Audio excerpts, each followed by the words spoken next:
Baik teman-teman, kita masuk ke pertemuan kita ya. Hari kelima, exercise 5, bimbel, UP, PPG Guru Bahasa Inggris. Oke, kita langsung saja ya. Sebentar ya.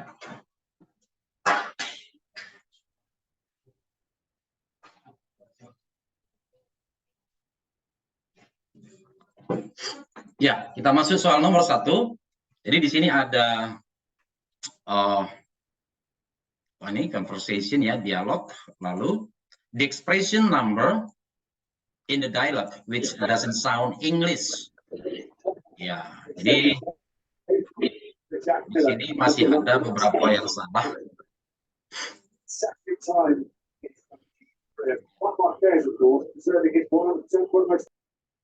Okay, please notice this sentence ya teman-teman ya, supaya kita bisa konsentrasi. Oke. Ya, apa ini jawabannya teman-teman nomor 1?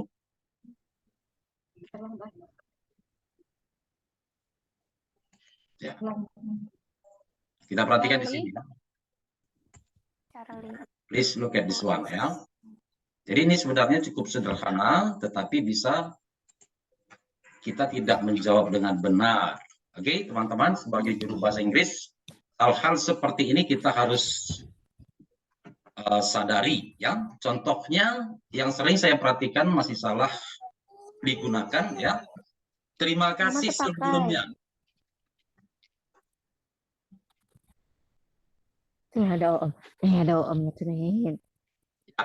What do you say in English? Terima kasih sebelumnya.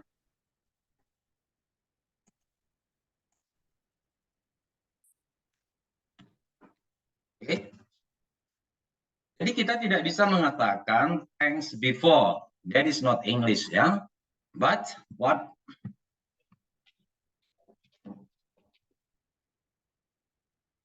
Ini teman-teman ya. Thanks in advance. Oke. Kita lanjut ya. Soal nomor 2.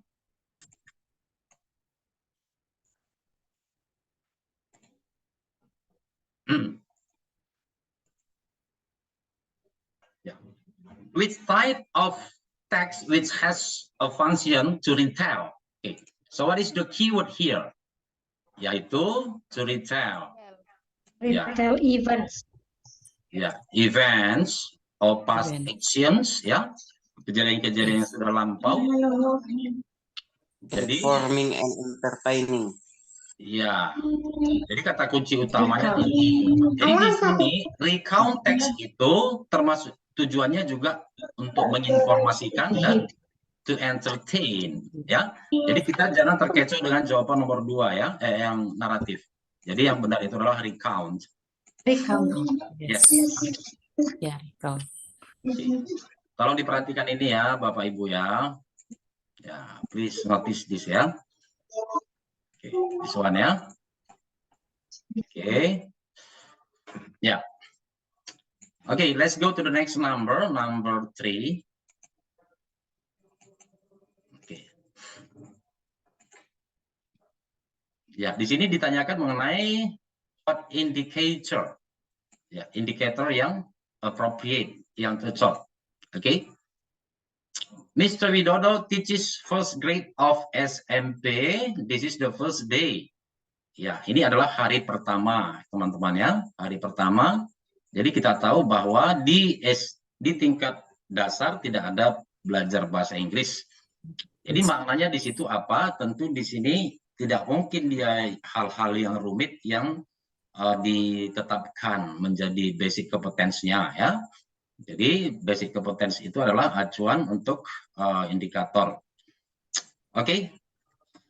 Jadi di sini kita lihat yang option A contohnya, students are able to do self introduction in front of class independently. Ya, what is the meaning of independent here? Independently.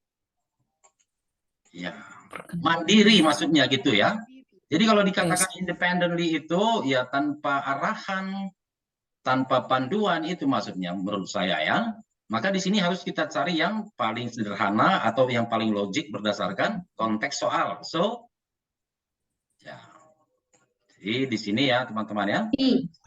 Students are able to introduce themselves with language cues provided by the teacher. Ya, jadi telah dipandu maksudnya di sini. Itu ya nomor 3. Kita lanjut soal nomor 4.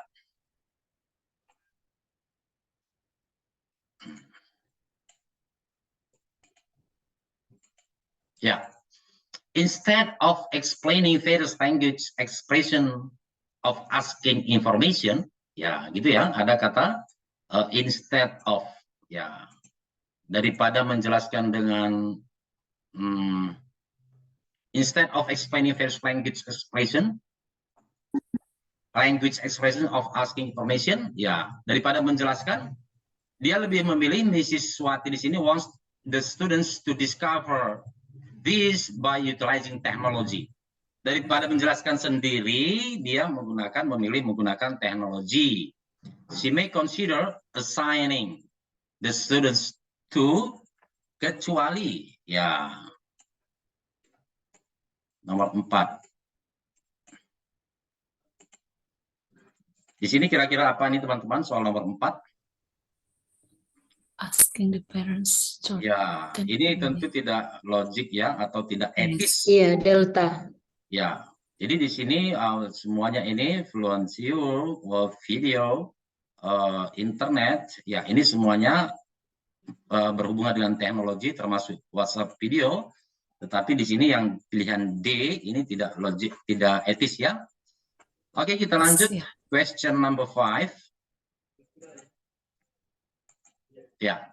The following is what an English teacher need to consider to help students learn English effectively, except. Ya. Jadi di sini maknanya adalah ya hal yang berkaitan dalam pembelajaran bahasa Inggris yang efektif. Jadi di sini kecuali we have to notice here the word except, kecuali. Jadi yang mana tidak berhubungan dengan learning English effectively. C. Their use of knowledge of their mother tongue. Ya. Right? C. Karena kalau bahasa sendiri Ya. dipelajari. Okay, that is for the first 5 questions. Yeah, so we can discuss until number 5 here. If you have any question, just let me know, please. Ada yang bertanya, Bapak Ibu? Mulai nomor 1 sampai 5. Ya. Jadi di sini tadi semestinya apa? What is, ya? What? Mestinya tadi sini, what is his name? Itu semestinya ya, bukan who. Kalau tidak ada yang bertanya, kita lanjut ya.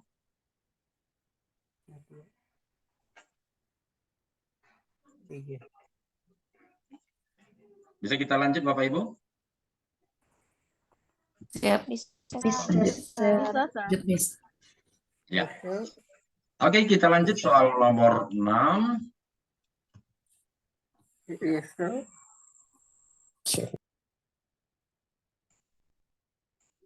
Ya.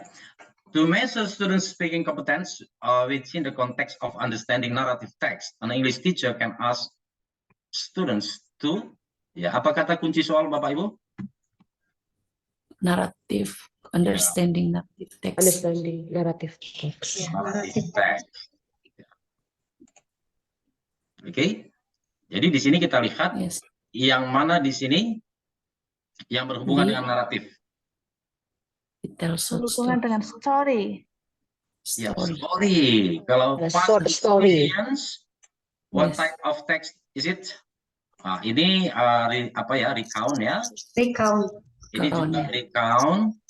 Oke. Ini berdebat bukan apa ya? Bukan apa nih? Bukan naratif. Jadi yang tepat adalah story ya. Ya, story itu masuk dalam naratif. Ya, so the answer is beta. Okay. Very good. Next, number 7. Okay. To measure students speaking competence within the context of understanding recount. Ya, di sini recount ya. Context. Ya. Which option indicates Beta. recount? Alpha, B. beta, Charlie, delta? B. Beta ya. Beta. Beta. Held their last Your holiday last experience. holiday. Ya, so this one ya, last. Last. Berarti sudah terjadi. Ya, itulah recount Udah. yang menceritakan kejadian-kejadian atau ya menceritakan yang sudah terjadi di waktu lampau. Ya, jadi dalam recount text banyak menggunakan simple past. Okay, next number 8. Ya, I have shared this question in our group. Yeah. Free practice designed for an effective lesson plan integrates the focus structure, vocabulary, functional language into students' overall language use. It often encourages students, to use the target language structure in the following. Ya, kembali lagi except ya, kecuali ya. Jadi ini bisa menjebak ya kalau kita tidak perhatikan. Berarti yang bukan merupakan free practice itu salah satu kata kuncinya. Apalagi often encourages students, ya, encourages students to use target language, ya. Structures. Berarti yang bukan free practice, ya, yang bukan encourage student to use target language, to use. Ya. Small group discussions. Beta. Alpha. Delta. Ya, ada alpha, ada beta, ada delta. Berarti di sini teman-teman kita harus paham di sini ya, free practice, ya, latihan yang bebas. Tentu di sini maksudnya bebas ini adalah bebas dalam hal ini murid-murid itu peserta didik bebas ya mengeksplor diri mereka, itu ya. Jadi, Sir. nah, Charlie. jadi kalau Charlie ini sudah baku dia ya, ini sudah baku, tidak ada lagi unsur kebebasan, ya. Jadi sudah ditetapkan oleh guru. Sementara games ini kan apa? Ini kan ada unsur kebebasan ya. Dalam konteks ini belajar bahasa Inggris, ya di sini dikatakan encourage student to use target language. Ya, itu dia ya. Small group discussion juga ada unsur latihan yang bersifat bebas atau independen atau bisa mengemukakan pendapat sendiri ya berdasarkan pemikiran sendiri, itu maksudnya ya teman-teman ya.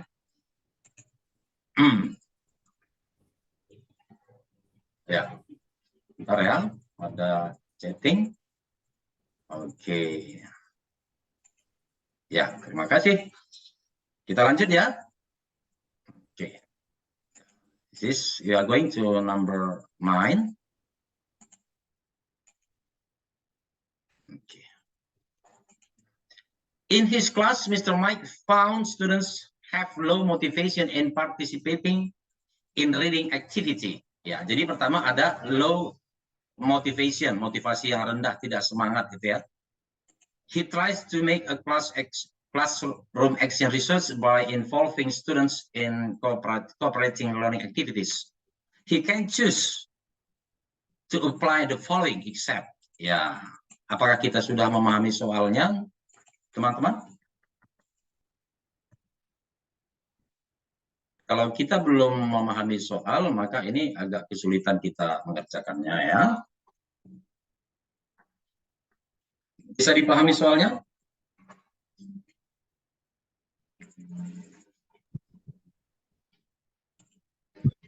Bisa, Pak.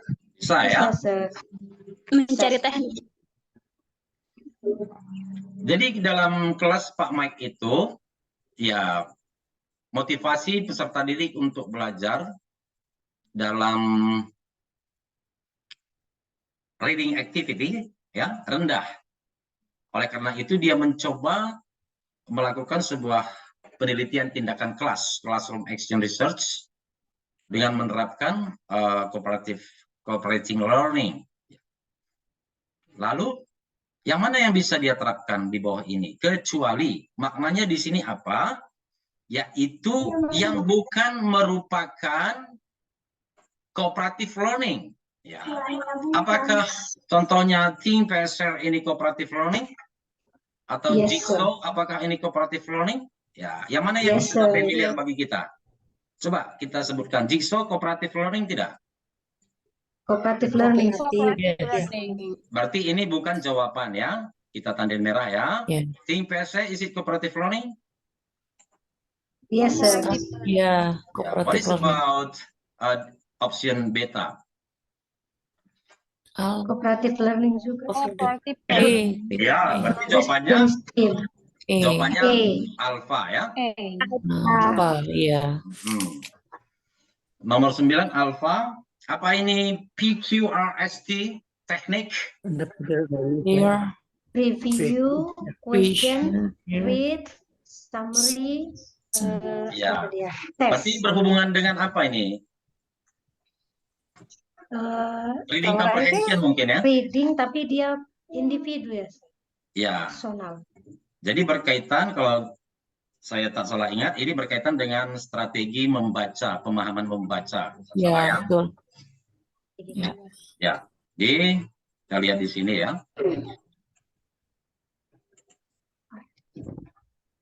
Ya. Teknik PQRST merupakan teknik yang terdiri dari 5 langkah. Preview, question, read, summarize, test. Ya, merupakan langkah-langkah yang sistematis yang harus dilakukan seorang pembaca agar pemahaman tentang isi bacaan menjadi lebih baik. Ya, jadi sehubungan dengan reading comprehension ya.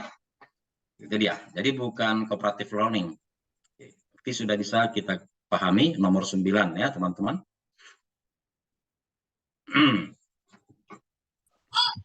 Okay. Let's continue. Yeah. Question number 10. Okay. A teacher. Yeah. A teacher expects his student to be able to categorize the word classes, yeah, verbs, nouns, adjective. He or she tries to assess what. Jadi ada dalam materi PPG juga, UPPPG Bahasa Inggris atau UPPPG secara umum yang disebut dengan factual knowledge, procedural knowledge, conceptual knowledge, metacognitive knowledge. Ya, apakah ini cukup familiar bagi kita, Bapak Ibu, teman-teman? Yes. Ya. Jadi di sini apa? Knowledge tentang apa di sini? To categorize word class. Ya. Jadi kalau to categorize word class masuk ke bagian yang mana nih? Apakah faktual, prosedural, konseptual? Conceptual knowledge. Conceptual knowledge. Jadi kalau factual knowledge ini dia itu KKO-nya ya. Jadi di sini ada juga bisa kita pakai istilah KKO, contohnya menyebut ya atau mengulangi. Jadi yang sederhana, kalau factual knowledge itu hal-hal yang sederhana, KKO-nya yang sederhana, yang mudah dilakukan. Oke. Lalu kalau procedural knowledge ini apa? Step langkah-langkah. Langkah-langkah ya. Urutan.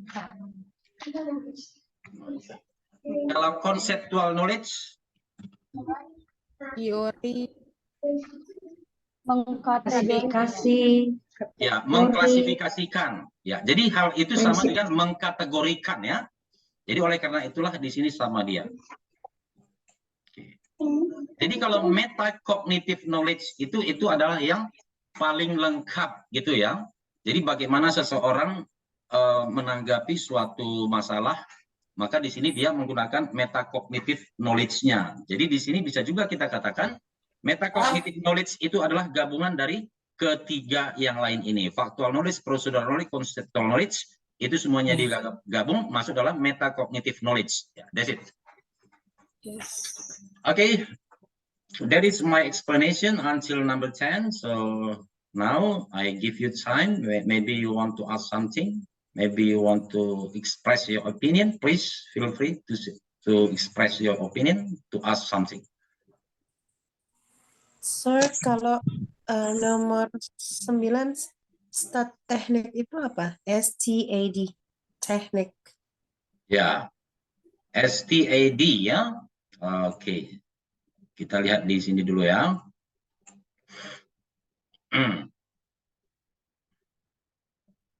Ya.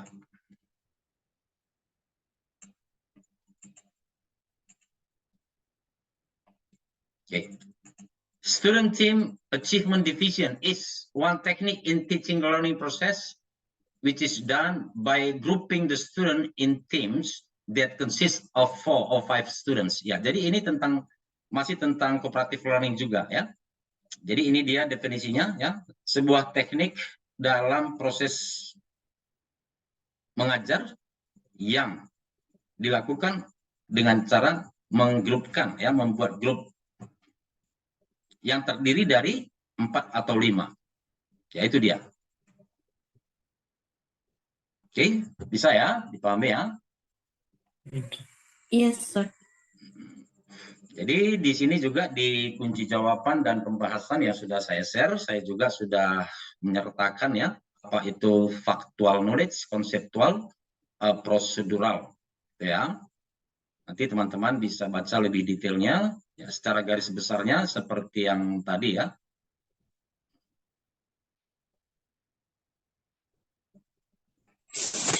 Kalau metakognitif contohnya kayak apa, Pak? Metakognitif, ya, contohnya coba kita baca di sini ya. Oke, sebentar ya.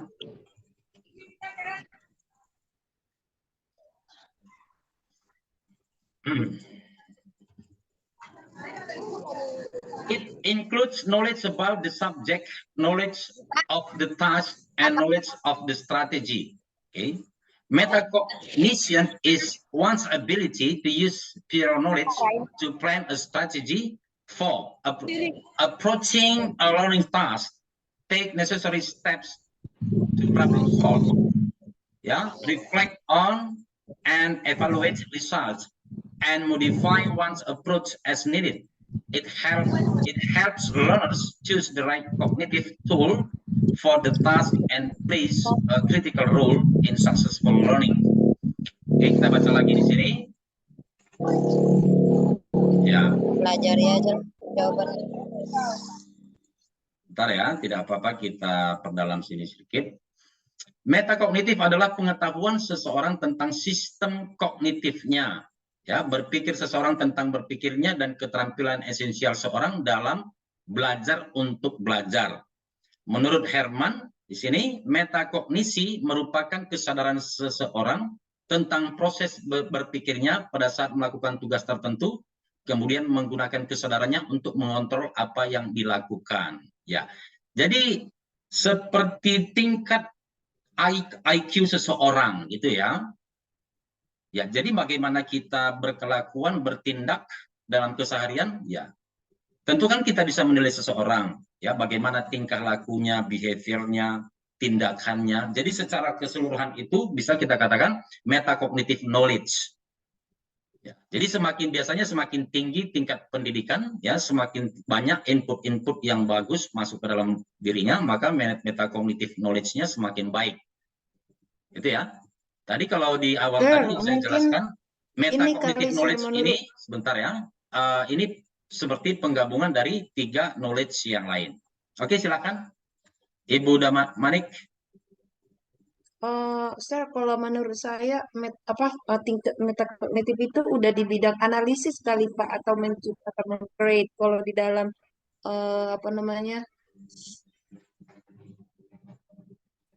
KKO-nya itu kali ya Pak ya? Ya benar. Kan ada Ya, boleh juga kita hubungkan ke situ, ya. Jadi sudah masuk dia, kalau ada kita pakai istilah KKO C1 sampai C6 semuanya digunakan, gitu ya. Jadi kalau kita hanya umpamanya menyuruh seseorang, tolong sebutkan siapa namamu, ya dia menjawab namanya, itu belum menggunakan metacognitive knowledge, gitu ya.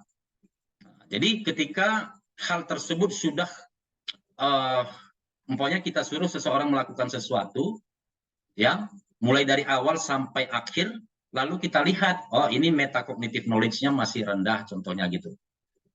Oke, kita belum bisa mengatakan metakognitifnya baik jika tugas yang kita berikan itu masih sederhana. Ya, sederhananya seperti itu.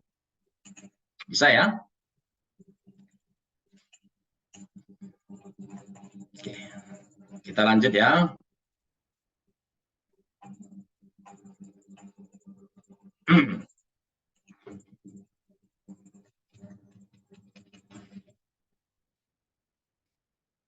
Ya, soal nomor 11. Di sini kalau ada soal seperti ini, teman-teman Bapak Ibu kita langsung aja ya ke bagian dari kalimat terakhir. The exophoric reference found in the conversation is. Exophoric reference ini ya, di mana ya dalam hal ini sesuai dengan konteksnya di sini adalah pronoun ya, pronoun yang tidak ada keterkaitannya dalam konteks tersebut. Ya. Jadi contohnya kita memakai their di sini ya, atau it. Ya, jadi biasanya teman-teman yang berhubungan dengan anaporik atau porik exoporik itu adalah orang yang dibicarakan gitu ya. Tidak mungkin orang pertama dan orang kedua. Ya, jadi materi dari anaporik, kataporik, exoporik itu berhubungan dengan orang ketiga. Ya, tentu Bapak Ibu masih ingat dengan istilah orang pertama, orang kedua, orang ketiga dalam bahasa Inggris ya. Ya, orang pertama adalah orang yang berbicara, orang kedua adalah teman kita berbicara, orang ketiga adalah ya hal yang dibicarakan atau orang yang dibicarakan. Maka dalam hal ini antara A dan B jawabannya ya. Ya.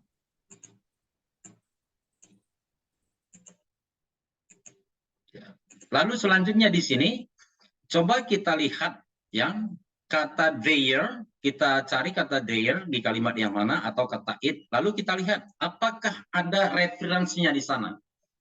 Oke. Kita lihat di sini apakah di kalimat yang mana ada tertulis kata their atau it. Ya. I think pubbing is getting worse now. People tend to ignore others during conversation almost on all occasions. You are right in my opinion in this action interrupt their ability. Their ability. Berarti Ini their ada ada kata pronoun their. Ya, Their. apakah ini ada referensinya? ada people. Ada. Ada people. Maka ini bukan exoporik ya. Nah, jadi di sini sudah bisa kita simpulkan exoporik itu adalah it walaupun belum kita cek ya. Ya, lalu coba kita yakinkan di mana di sini ada tertulis kata it. Oke, kata it di mana tertulis di sini tidak ada, ke bawah, ke bawah, ke bawah. Itu. Bawah. Ya, jadi ada di sini it must be nice if people can live without problem, right? Di sini kata it, ya, apakah ada rujukannya? It ini refers to what? Tidak ada, tetapi walaupun tidak ada, si pembicara dan si pendengar memahami apa maksud dari kalimat tersebut. Itulah yang disebut dengan exophoric reference. Ya. So, the right answer is B. Bisa kita lanjut ya. nanti bisa bertanya. Oke, ini tentang preposition plus with Bapak Ibu ya, plus which.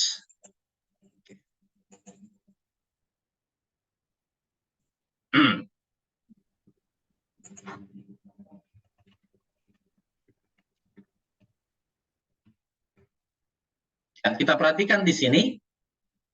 Ya, jadi di sini pertama di sini ada dua kalimat. Ya, ada dua kalimat lalu digabung menjadi satu kalimat. Ya, itulah yang disebut dengan kalimat majemuk dalam bahasa Indonesia. Dalam bahasa Inggris disebut dengan complex sentence. Jadi kalimat majemuk dalam bahasa Inggris ada disebut dengan complex sentence, ada yang disebut dengan compound sentence. Ya, the best combination of sentence 1 and sentence 2 is, ya, lalu ditulis early in autumn term there is a reception, bla bla bla, you can meet current staff and students. Oke.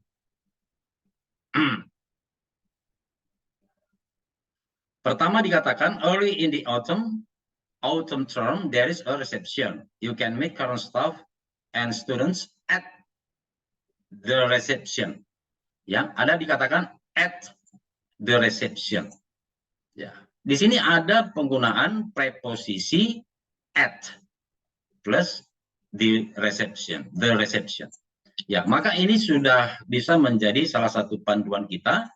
Apakah kita memakai at, on, in, ya, and so on. Ya, jadi di sini untuk nomor 12 sudah ada pemakaian at which. Ya. Jadi ini ya hampir sama juga dia artinya dengan kalau kita menggunakan kata where sebagai relative pronoun word. Jadi instead of using at which we can also use where. Ya.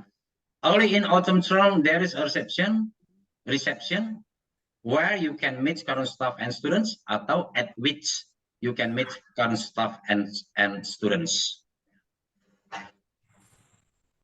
Oke, itu dia mengenai preposition plus which. Ada yang mau bertanya, teman-teman silakan.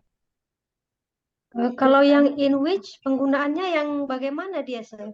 Ya, jadi itu tinggal, ini sebenarnya sederhananya seperti ini. Ya, seumpamanya mengenai keterangan tempat ya, preposition plus a place ya. Contohnya kalau kita katakan bla bla bla kitchen ya. Untuk menyatakan di dapur, what do you use? What preposition we use here? In kitchen, ya, in the kitchen gitu ya.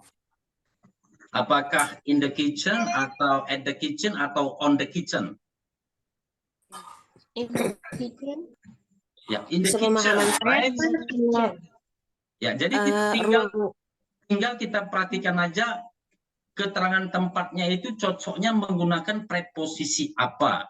Seumpamanya yang lain.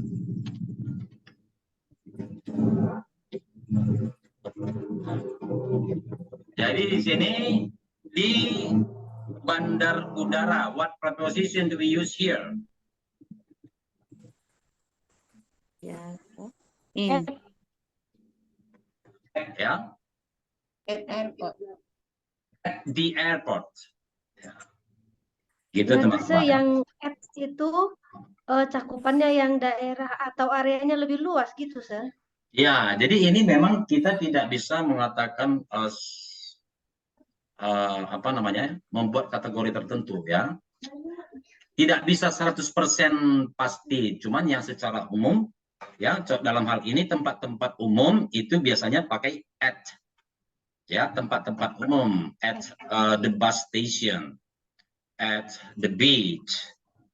Ya, apalagi bisa juga at the hospital. Tapi terkadang dia tergantung konteks kalimatnya, teman-teman ya. Oke, umpamanya yang paling umum di Medan contohnya gitu ya. Oke, Medan. Tentu di Medan kita pakai in ya. In. Position plus city ya, kota kita pakai in. Oke, Bapak Ibu, itu dia pertemuan kita sesi pertama ya. Sesi pertama nanti akan kita lanjut pada pukul 8.45 ya teman-teman ya. Kita lanjut sesi kedua pada pukul 8.45.